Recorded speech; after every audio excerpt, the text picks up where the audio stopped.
Pabalik na ako, pero may nakita akong souvenir shop. So instead of getting mga keychain or um, shot glass or fridge magnet, so ito na lang. Ayan. Diba? Parang handcraft jewelries made from stones. Tsaka bait ni Lola. Okay. So it's for 10 euros. So I want something naman na magagamit ko. Kasi usually yung mga binibili ko souvenir nakatambay lang sa bahay. So hindi ko naman nagagamit. So eto. It's good siya.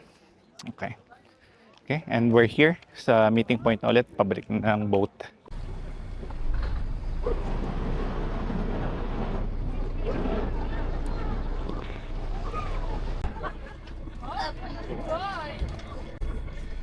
So we're now in the Blue Lagoon.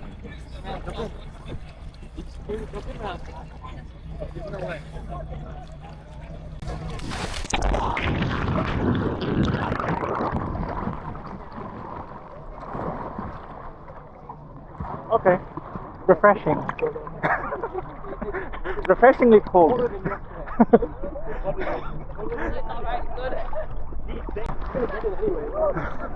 Masarap. Jason, what do you mean it's not that cold? I said it is. It's freezing.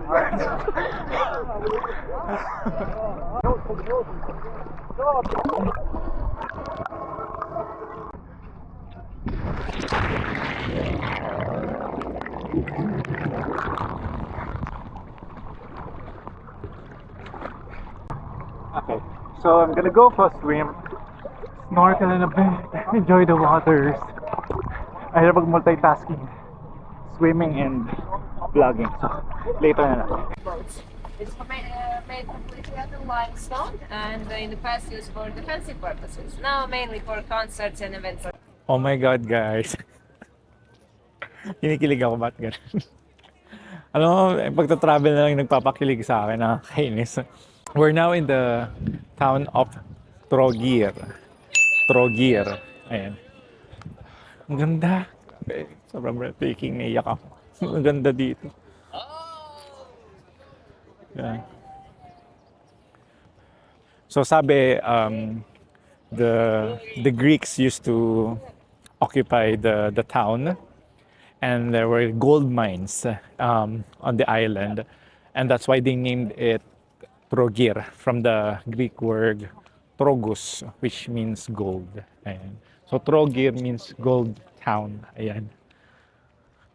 Sabi naman, guys. Sobrang ganda. Naiyak ako.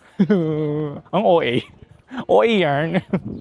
So ito yung yung view ng port. Ayan. Zoom natin.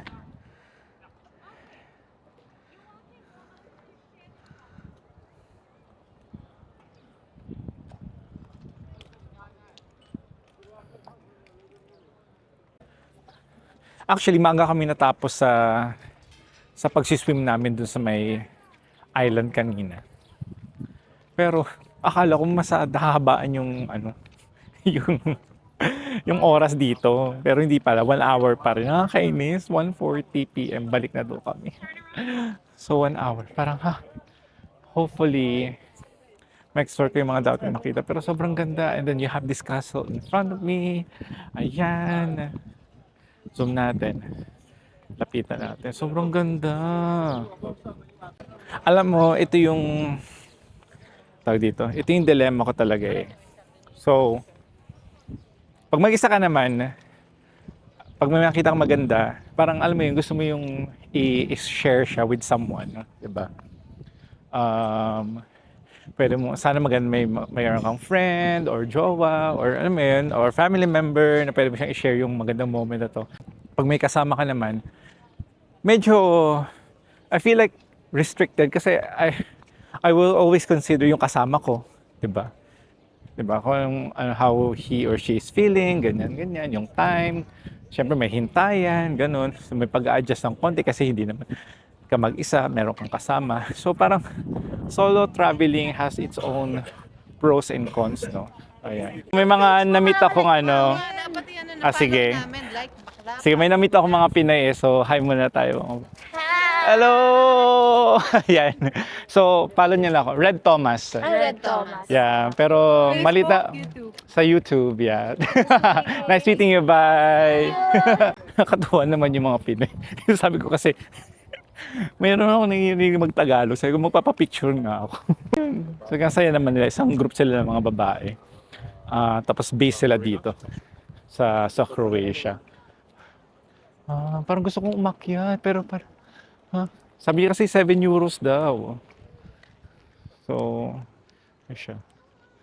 Trogir. Tingnan natin. Ito yung entrance eh. Ice cream. Hindi ko alam kung magla-lunch ako dito, pero feeling ko snack na lang. Kasi this is the last stop. And then, babalik na ng Split. Half day tour lang siya, pero okay naman.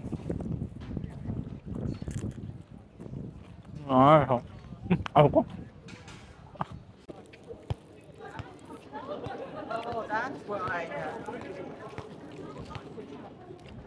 Perfect for this weather.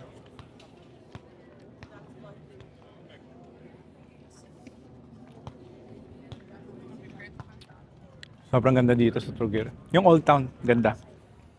By the way, this is Jaffa. Jaffa, I think it's orange. Ayan siya.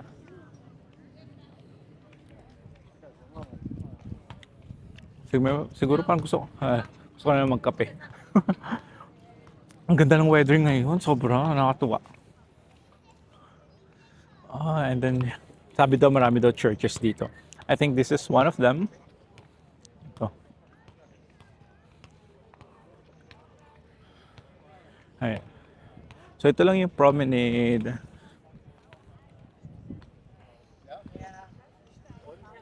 Diba? You got shops and churches. Sa Europe, sobrang busy talaga kapag summer. Hindi pa naman siya officially summer, pero nag-start na kasi umaraw talaga. I think it's gonna be end of June ba? Tama ba? End of June ata yung official na start ng summer. Ayun. Well, in London. But I'm not sure dito sa Croatia.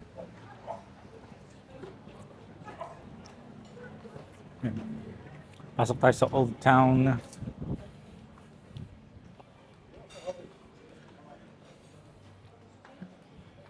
Okay, meron dito. Okay, nasakala ko talaga more than an hour yung namin dito. Yung time namin dito. Parang bitin yung isang oras. Ang laki ng laki ng Old Town eh.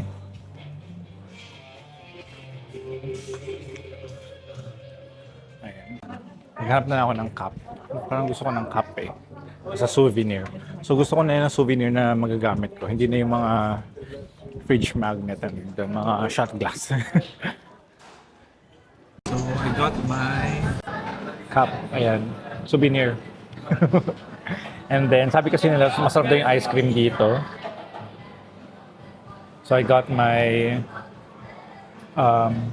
gelato. Perfect for the weather talaga.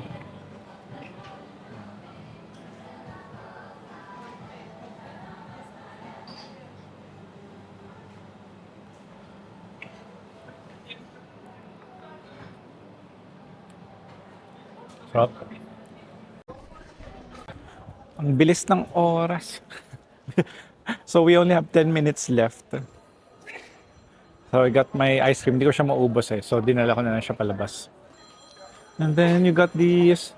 Hindi ko church din to. I'm not sure. Ayan. Ako sa simbahan eh.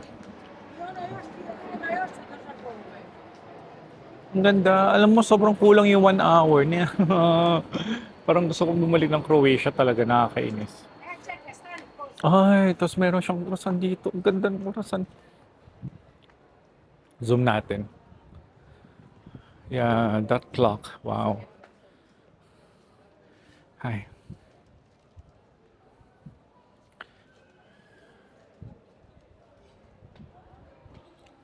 So let's just make use of the time provided kasi wala naman tayong choice.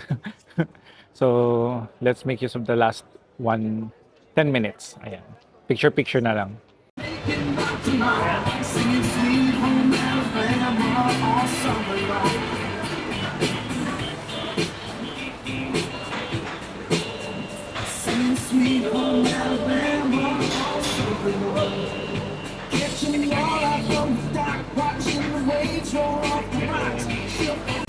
Bye, Trujillo.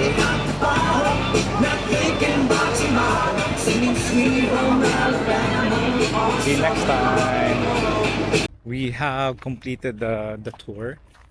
So natapos siya mga 2:15 PM. Kasi half day lang. Actually 5 hours lang talaga siya. Sabi doon sa tour. So at least we managed to visit three spots. So yung Maslinitsa, Blue Lagoon, tsaka yung Old Town ng Trogir. And bumalik lang ako ng hotel kanina to freshen up. And then ito, nandito na ako. Dinala ako ng aking makakating mga paa papunta sa I don't know if I'm saying it right. Kashiuni. So parang spelling is Kasjuni. Pero I think it's pronounced as Kashiuni. Kasi yung S nila parang sh. So Kash. And then J is like Y. So Kashiuni Beach. Ayan. So pakita ko lang yung dito. Ano siya? Okay naman. Blue yung water. And then hindi siya sandy Medyo mabato. Hindi siya medyo. Mabato talaga siya. Ayan.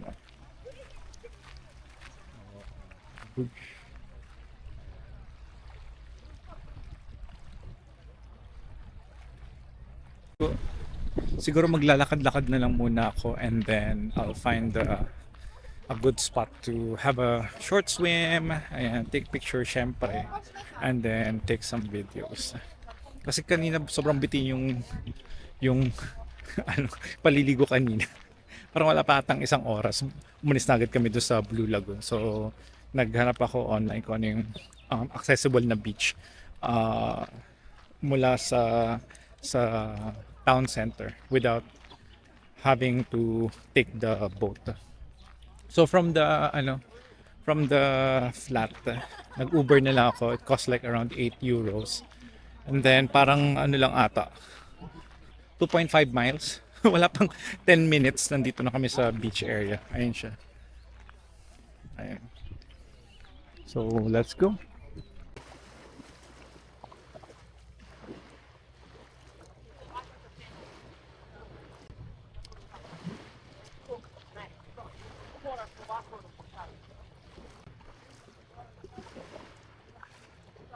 Good news, maganda yung water.